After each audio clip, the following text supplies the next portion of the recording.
Class, I am Madiha Altaf, lecturer of H&D at Times Institute Multan. Today we are going to study vitamins and minerals in nutrition.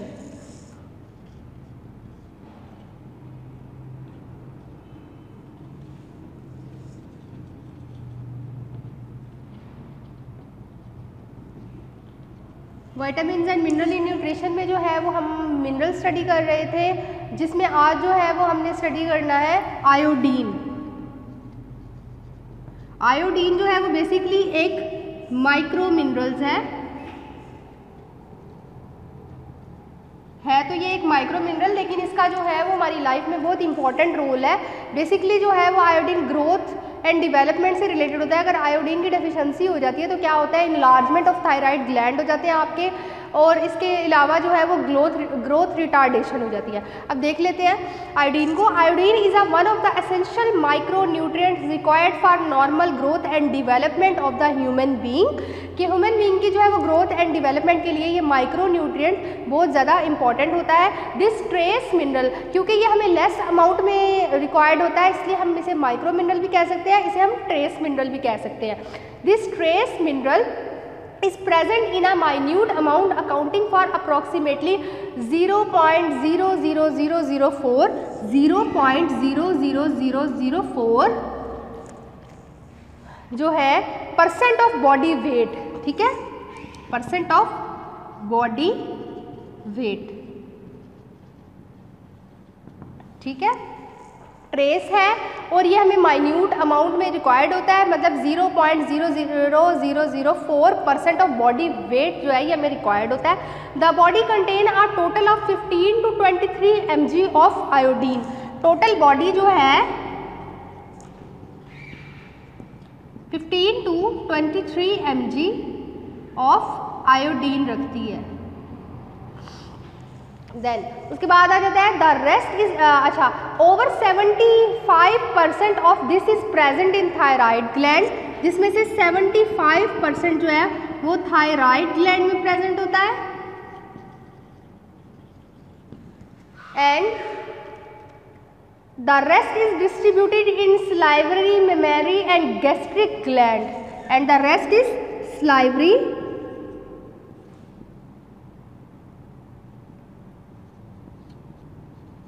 Memory and gastric glands, और जो other है वो salivary, memory और आपके gastric glands में available होता है। The rest then further आ जाता है कि within the circulation iodine occur either in the form of free iodide ions और in the protein bind iodide. Free iodide form में होगा या प्रोटीन बाइंड आयोडाइड फॉर्म में, ठीक है। सर्कुलेशन में जो है वो ये दो फॉर्म में पाया जाएगा, या फिर फ्री आयोडाइड फॉर्म में होगा या फिर जो है वो प्रोटीन बाइंड आयोडाइड फॉर्म में होगा। फंक्शंस जो बेसिकली हमारे पास आ जाते हैं आयोडीन के फंक्शंस हम देख लेते हैं कि what are the major functions of iodine. Functions अगर हम देखें तो फर्स्ट ऑफ ऑल जो है वो ग्रोथ एंड डेवलपमेंट आ जाएगा,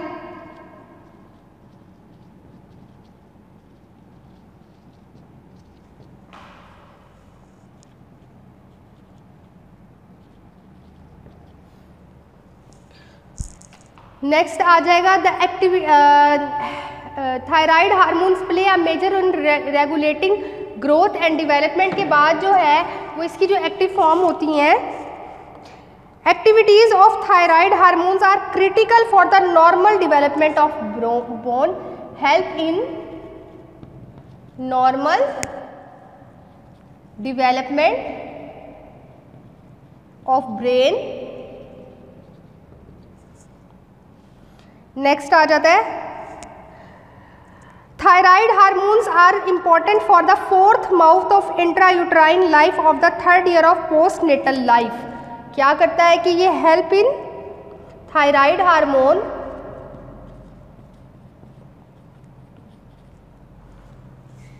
आर इम्पॉर्टेंट फॉर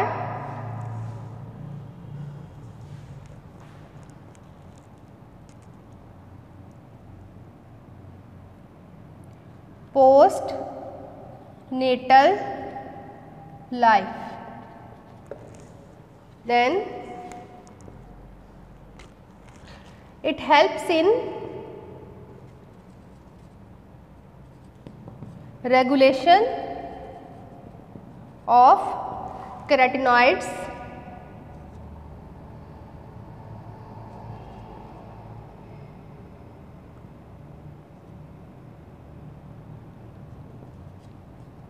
जो कि विटामिन ए होते हैं और उसकी सिंथेसिस के लिए इंपॉर्टेंट होता है। जो मेजर फंक्शन ये प्रोवाइड करता है, क्या करता है कि ग्रोथ एंड डेवलपमेंट करता है, help in normal development of brain करता है, और थायराइड हार्मोन्स जो है वो पोस्टनेटल लाइफ में भी बहुत इंपॉर्टेंट रोल प्ले करते हैं। It help in regulation of मतलब ये सिंथेसिस करता है विटामिन ए की।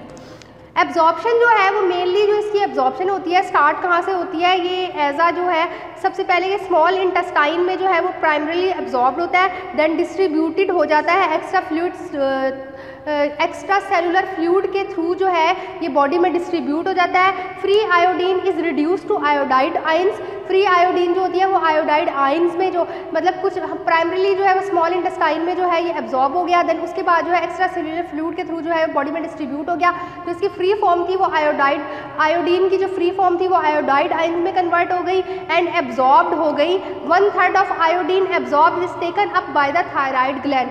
1/3 पार्ट ऑफ आयोडीन जो होता है वो कैसे एब्जॉर्ब होता है, थायराइड ग्लैंड उसको अपटेक कर लेते हैं और उसको एब्जॉर्ब करते हैं। The remainder is removed as it passes through the kidney to be excreted in urine. और उसके बाद जो रिमेनिंग पार्ट होती है वो यूरिन के थ्रू जो है वो किडनी जो है उसे यूरिनेशन के थ्रू जो है वो एक्सक्रीट आउट कर देती है हमारी बॉडी से।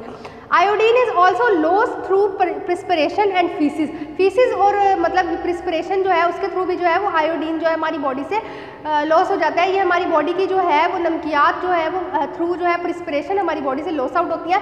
आपने देखा होगा कि गर्मियों में जब हमें पसीना आता है तो हमारे कपड़ों पे भी जो है वो वाइट कलर के जो मतलब हमारे स्टेन से आ जाते हैं। तो क्या होता है कि हमारी बॉडी से जो है वो हमारे मिनरल सॉल्ट्स वगैरह एक्सक्रीट आउट होते हैं through the perspiration. The excretion of iodide protect against the accumulation of toxic level. अब क्या है कि हम देख लेते हैं थोड़ा सा कि किस तरह से जो है वो हमारी बॉडी में जो है वो ये बॉडी में जो है वो उसकी डाइजेशन एब्जॉर्प्शन होती है। आयोडीन की एब्जॉर्प्शन ऑफ आयोडीन हम स्टडी कर लेते हैं। एक मैकेनिज्म के थ्रू है। First of all dietary iodide है जो कि क्या कर रहा है, ब्लड में जा रहा है, वहां से क्या कर रहा है, थायराइड में जा रहा है, फिर क्या कर रहा है, वहां से जो आयोडाइड है वो आयोडीन में कन्वर्ट आ रहा है, देन क्या कर रहा है वो हमारी बॉडी में जो है फिर उसकी जो है वो आयोडीन जो है वो T4 फॉर्म बनाएगा, थायरोक्सिन जिसको कहते हैं T4। फिर क्या करेगा वो हमारा जो ब्लड है उसमें थायरोक्सिन का लेवल इंक्रीज करेगा,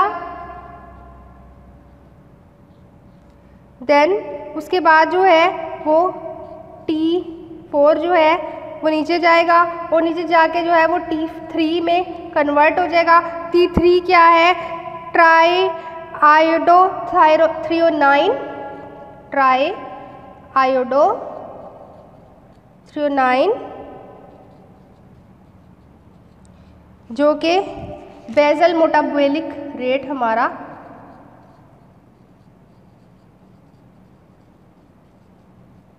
इंक्रीज करेगा। ओके, और ब्लड की जो थायरोक्सिन है जो कि T4 होता है हमारा, वो क्या करेगा, हाइपोथैलेमस को सिग्नल देगा और वो क्या करेगा, रिलीज करेगा हमारा थायराइड रिलीजिंग फैक्टर,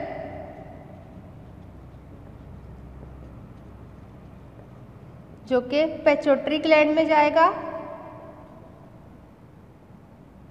और वहाँ से TSH थायराइड स्टिमुलेटिंग हार्मोन को जो है वो स्क्रीट आउट करेगा, और थायराइड स्टिमुलेटिंग हार्मोन जो है वो आयोडीन की जो है वो एब्जॉर्प्शन में जो है वो एज अ फैक्टर एक्ट करेगा। The thyroid stimulating hormone is transported to the thyroid gland where it stimulates the production of the enzyme that act on thyroglobulin to release the iodine containing thyroxine residue. अगर हमारी body में जो है वो iodine की जो है वो रिक्वायरमेंट इंक्रीज होगी तो थायराइड स्टिमुलेटिंग हार्मोन जो है वो हमारी बॉडी में जो स्टोर हुआ हुआ आयोडीन है उसको रिलीज करेगा और उसकी डिस्ट्रीब्यूट करेगा। रिकमेंडेड डाइटरी अलाउंस अगर हम देखें तो क्या होता है कि अडल्ट्स के लिए 150 माइक्रोग्राम्स है, इन्फेंट के लिए 90 माइक्रोग्राम है, चिल्ड्रन के लिए 90 माइक्रोग्राम्स है, और स्कूल गोइंग चिल्ड्रंस के लिए 120 माइक्रोग्राम है। प्रेगनेंसी में 200 माइक्रोग्राम हो जाती है और लैक्टेशन में भी जो है वो 200 माइक्रोग्राम रहती है। सोर्सेज की अगर हम बात करें तो आयोडीन के रिच सोर्सेज हमारे पास क्या है, एक तो आयोडाइज्ड सॉल्ट आ जाता है, दूसरा जो है हमारे पास जो है वो सी फूड हमारी मेजर्स आ जाती हैं। कुछ हमारे पास जो है वो क्वांटिटी ऑफ अदर फूड है जिसमें आयोडीन प्रेजेंट होता है, जिसमें हमारे पास राइस आ जाती हैं, वीट आ जाते हैं, मेज़ है, बाजरा है, सरगम है, सोयाबीन्स हैं, ब्लैक ग्राम्स हैं, रेड ग्राम्स हैं, और उसके अलावा लेंटिल्स में आ जाती है कुछ, और ऑयल्स में अगर हम देखें तो मस्टर्ड ऑयल में है, सीसम ऑयल में है, ग्राउंड नट ऑयल में है। वेजिटेबल्स में अगर हम देखें तो कुकम्बर में, स्पिनिच में, मिंट लीव में, टोमेटो में, लेडी फिंगर में, कैबेज में, कैरेट में, ब्रिंजल्स में, कॉलीफ्लावर में जो है वो आमतौर पे कुछ क्वांटिटी ऑफ आयोडीन प्रेजेंट होती है। लॉसेस ड्यूरिंग कुकिंग क्या होते हैं? Iodine in the food is lost in varying amount during the process of cooking. Cooking में जो है ये कुछ क्वांटिटी में जो है लॉस हो जाता है। The studies carried out by Dodd et al में जो स्टडीज की थी, एक ये साइंटिस्ट था जिसने स्टडी की, उसके अकॉर्डिंग जो है ये इंडियन साइंटिस्ट था, उसके according 40 to 70% loss of iodine in various type of preparation where the iodine salt was used. कि समटाइम क्या होता है कि 40 से 70% जो है वो लॉसेस हो जाते हैं हमारे आयोडीन के different type of cooking method में। अब हम देख लेते हैं iodine content of food is lower 37 to 70% method of cooking process. अब frying reduce the iodine content 20%। Frying के थ्रू जो है 20% जो है वो लॉसेस होंगे। अगर आयोडाइज्ड फूड जो है वो हम फ्राई करेंगे तो उसमें फ्राइंग के दौरान 20% लॉसेस होंगे। ग्रिलिंग अगर हम करेंगे तो ग्रिलिंग के दौरान जो है 23% लॉसेस हो जाएंगे। फर्दर अगर हम boiling by as much as 58%, अगर हम बॉइलिंग करेंगे तो 58% जो है वो लॉसेस हो जाएंगे हमारे आयोडाइज्ड फूड के। The loss of iodine in serial is 30 to 60% during boiling. अगर सीरियल्स जो हमारे जैसे कि हमारे ग्रैम्स हैं, हमारी लेंटिल्स हैं, हमारे बीन्स हैं, अगर हम उसको बॉयल करें तो उसमें से 30 to 60% जो है वो हमारी आयोडीन की लॉसेस हो जाती हैं। वेजिटेबल्स को अगर हम बॉयल करें तो 25 से 52% लॉसेस हो जाते हैं। और इसके अलावा जो है since population mean requirement amount to 100 to 150 माइक्रोग्राम, तो फिर अगर हम देखें तो हमारी इसी वजह से जो वो हमारा RDA है वो 100 से 150 माइक्रोग्राम है। तो आयोडीन की डेफिशिएंसी जो है वो लॉसेस के दौरान ज़्यादा हो जाती है। तो क्या होता है कि हाइपोथायराइडिज्म हो जाता है, हमारी जो है वो ग्रोथ रिटार्डेशन हो जाती है या ग्वाइटर हो जाएगा, इनलार्जमेंट ऑफ हमारे थायराइड ग्लैंड्स हो जाएंगे। Iodine deficiency disorder, iodine deficiency disorder क्या है? ये आपका जो है ये ग्वाइटर होता है जिसमें इनलार्जमेंट ऑफ थायराइड ग्लैंड्स हो जाते हैं। क्या है इसमें कुछ इन्वायरमेंटल फैक्टर्स हो जाते हैं कि मतलब फॉर एग्जांपल कुछ रीजन ऐसे होते हैं जिसमें हायर रेनफॉल होता है और स्नो होती है या फ्लोटिंग इंक्रीज द रिस्क। आपको पता है कि आयोडीन की डेफिशिएंसी ज़्यादातर क्या होती है? पहाड़ी इलाका जात में जो है वो ज़्यादा होती है। हालांकि वहाँ पे जो है वो नमक की कानें भी अवेलेबल है, लेकिन ज़्यादातर जो है वो इन्वायरमेंटल कॉजेज़ होते हैं जो क्या करते हैं कि रेनफॉल हो रही है तो पहाड़ों पे जो नमक होता है वो जो है वो बारिश जो तेज़ हुई है तो उसने क्या किया, पहाड़ों को बहा लिया है, या जब मतलब उसका टेम्परेचर इतना संगीन होता है जब वो मेल्ट होते हैं तो क्या होता है कि वो सारे जो है वो मिनरल लॉसेस हो जाते हैं, तो आयोडीन का लॉस हो जाता है उस सूरत में। इसके अलावा जो फर्दर आ जाता है वो कुछ इंट्रिंसिक फैक्टर्स आ जाते हैं जिसमें आपका जो है वो बाय बर्थ हो सकता है कि अगर मदर में डेफिशिएंसी है तो वो फीटस में जो है वो ऑटोमेटिकली मदर से आ गई है, या ग्वाइटर आपकी जेनेटिक्स में भी हो सकता है। ठीक है, इस तरह जो है वो फर्दर आ जाता है कि बर्थ से ही आप में ये कमी आना शुरू हो गई है। अब एपिडेमियोलॉजिकल असेसमेंट क्या होगी जो है वो मतलब अगर इसकी डेफिशिएंसी हो जाती है, फॉर एग्जांपल गोइटर हो गया है या हमारा हाइपोथायरॉयडिज्म हो गया है, तो उसकी वजह से क्या होगा, हमारे जो है वो इम्पेयर्ड मेंटल फंक्शनिंग जो है वो डिस्टर्ब हो जाएगी, लैक ऑफ इंटरेस्ट होगा, कन्फ्यूजन्स होंगे, कन्वर्जन्स होंगे, डिफरेंट टाइप के जो है वो हमारे ब्रेन डिसऑर्डर होना स्टार्ट हो जाएंगे आयोडीन की डेफिशिएंसी की वजह से। और एपिडेमियोलॉजिकल असेसमेंट इसकी क्या है, प्रेवलेंस ऑफ गोइटर को देखें, आयोडीन डेफिशिएंसी डिसऑर्डर को देखें, इसके अलावा जो है वो यूरिनरी को देखें कि मतलब यूरिन में जो है वो कितना लॉस हो रहा है आयोडीन का, मेजरमेंट ऑफ थायराइड फंक्शनिंग को नोट डाउन करें, prevalence of neonatal hypothyroidism is a sensitive indicator of environmental iodine deficiency के देखें कि न्यूनेटल में कितने % आ रही है। इसके अलावा cord blood of new born using filter paper techniques is use, a new born with T4 level less than T3 and T4 test वगैरह जो आपके अप्लाई किए जाते हैं वो आप अप्लाई कराएं ताकि आपको पता चले कि आयोडीन की डेफिशिएंसी हो रही है या किसकी वजह से। प्रिवेंशन में जब आ जाती है बात, तो प्रिवेंशन जो आयोडीन की डेफिशिएंसी की है उसमें आमतौर पे जो है वो गवर्नमेंट ने जो है वो कुछ अब न्यू प्रोग्राम डेवलप किए हैं जिसमें national iodine deficiency disease control program है, ठीक है, IDD control program, national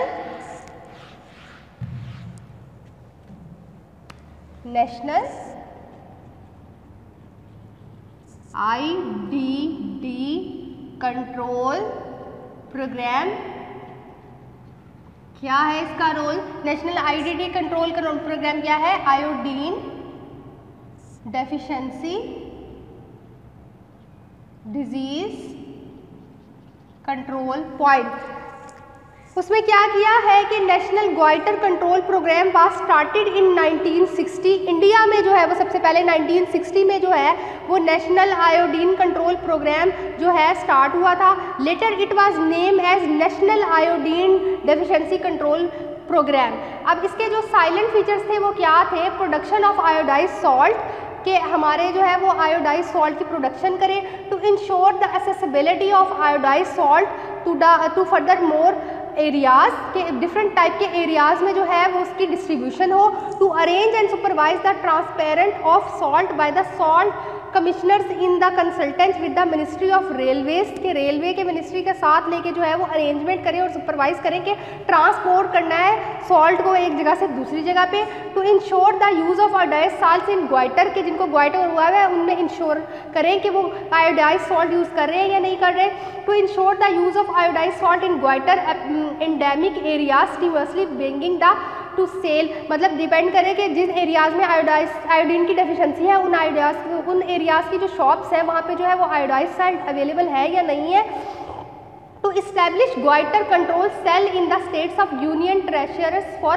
proper monitoring करें कि आयोडीन डेफिशिएंसी को कंट्रोल करने का काम हो रहा है कि नहीं हो रहा, to impair training in undertaken sample surveys, अब सर्वे भी कंडक्ट करें, सबसे पहले क्या करें कि आयोडाइज सॉल्ट प्रोड्यूस करें, देन क्या करें आयोडाइज सॉल्ट को उन एरियाज़ में दें जहाँ पे जो है वो आयोडीन की डेफिशिएंसी पाई जाती है, और इस काम में जो है वो रेलवे के मतलब आप लेकर आएँ ताकि वो रेलवे के थ्रू एक जगह से दूसरी जगह सप्लाई हो। फिर डिपेंड करता है कि आप देखें कि जहाँ पे गोइटर मतलब जिन एरियाज़ में गोइटर बहुत ज़्यादा है क्या वाकई ही वहाँ आयोडाइज सॉल्ट यूज़ किया जा रहा है खाने में, इस बात को इंश्योर करें। और दूसरी बात फिर आ जाता है कि मतलब आप देखें कि उस एरियाज़ की शॉप्स वगैरह में भी आयोडाइज सॉल्ट ही है या आम मतलब सॉल्ट भी वहाँ पर अवेलेबल है। देन उसके बाद ये देखें कि सर्वे के थ्रू जो है वो कंडक्ट करें और उससे पता चलाएं कि वाकई ही जो है वो डेफिशिएंसी क्योर हो रही है कि नहीं हो रही। आयोडीन फोर्टिफिकेशन करें, डिफरेंट टाइप की फूड में फोर्टिफाइड करें, फ्लोर में फोर्टिफाइड करें। देन उसके बाद क्या आ जाता है, फर्दर आ जाता है डबल फोर्टिफाइड सॉल्ट जो है वो इंट्रोड्यूस कराया गया जिसे हेल्थ सॉल्ट का नाम दिया गया। ये इंडिया के ही हैं सारे ज़्यादातर ना, कि उन्होंने जो है वो क्या क्या काम किया। फिर उसके बाद आयोडाइज्ड ऑयल वगैरह भी उन्होंने प्रोड्यूस करे। उसके बाद जो है आयोडाइज्ड वाटर भी आना शुरू हो गया। ये जो हमारे वाटर में मिनरलाइजेशन करते हैं तो वाटर में जो है वो आयोडाइज को फोर्टिफाइड किया गया और उसमें आयोडीन की क्वांटिटी को इंक्रीज़ किया गया। ये एक हो सकता है कि जिन एरियाज़ में जो है वो आयोडीन की डेफिशिएंसी है तो वहाँ पे वाटर ऐसा अवेलेबल हो जहाँ पे आयोडाइज कर लें, सॉल्ट वगैरह में आयोडाइज सॉल्ट अवेलेबल हो, आयोडाइज वाटर कर लें या फर्दर जो है वो फूड में फोर्टिफिकेशन कर लें। फिर आयोडीन की मॉनिटरिंग की गई। आयोडीन एक्सक्रीशन डिटर्मिनेशन की गई, determination of iodine in water and soil वगैरह में की गई कि उसमें कितनी आयोडीन अवेलेबल है उनकी सॉइल में, उनके वाटर में, या उनकी एक्सक्रीशन कितनी हो रही है। Determination of iodine in salt for quality control, और क्वालिटी कंट्रोल के लिए जो है वो आयोडीन की जो है फोर्टिफिकेशन की गई। उसके बाद मैस कम्युनिकेशन को यूटिलाइज़ किया गया, जिसमें डिफरेंट किस्म की आपने एडवर्टाइजमेंट की, आपने डिफरेंट किस्म के जो है वो आपने ये किया कि डिफरेंट किस्म के आपने कमर्शियल्स बनाए, जिसमें एड्स बनाए, जिसके थ्रू आपने लोगों को गाइड किया कि आयोडीन डेफिशिएंसी से क्या क्या जो है इसके ड्रॉबैक्स हो सकते हैं, किस तरह से आपको उसको कंट्रोल करना है, किस तरह से जो है वो हम उसकी डेफिशिएंसी को जो है वो प्रिवेंट कर सकते हैं। ये सारे जो है वो आयोडीन की डेफिशिएंसी को कंट्रोल करने या उसको प्रिवेंशन करने में जो है वो रोल थे कि किस तरह से जो है वो हम आयोडीन की डेफिशिएंसी हो जाए या किसी भी मिनरल की डेफिशिएंसी हो जाती है तो सबसे पहले आप क्या करते हैं, एजुकेट करते हैं, प्लानिंग करते हैं, इम्प्लीमेंटेशन करते हैं। इसके अलावा जो है वो फर्दर डिफरेंट किस्म के आ जाते हैं, planning, assess, implementation and documentation. ये आपके फ़ौरन मतलब देख लेते हैं, इस तरह से जो है वो आपने लेके चलना है। किसी भी तरह की मिनरल डेफिशिएंसी हो रही है या वाइटामिन की डेफिशिएंसी हो रही है तो प्रिवेंशन में जो है वो आप प्रॉपर प्लानिंग से, मॉनिटरिंग से, इम्प्लीमेंटेशन से, और फिर उसके बाद फर्दर लास्ट में आ रहता है डॉक्यूमेंटेशन कि हमने ये सर्वे किया था और इस तरह से जो वाकई ये हमारी डिजीज़ कंट्रोल हुई या नहीं हुई, ये हमारी प्रिवेंशन आ जाती है। आज जो हमने आयोडीन को जो है इन डिटेल देखा, उसकी डेफिशिएंसी डिजीज़ को देखा, और नेक्स्ट इंशाल्लाह जो है वो हम फर्दर सोडियम और पोटाशियम को देखेंगे जो कि मैक्रो मिनरल्स हैं बड़े, और उनका हमारी डाइट में बहुत इंपॉर्टेंट रोल है इलेक्ट्रोलाइट बैलेंस में। Thank you so much class, अल्लाह हाफिज़।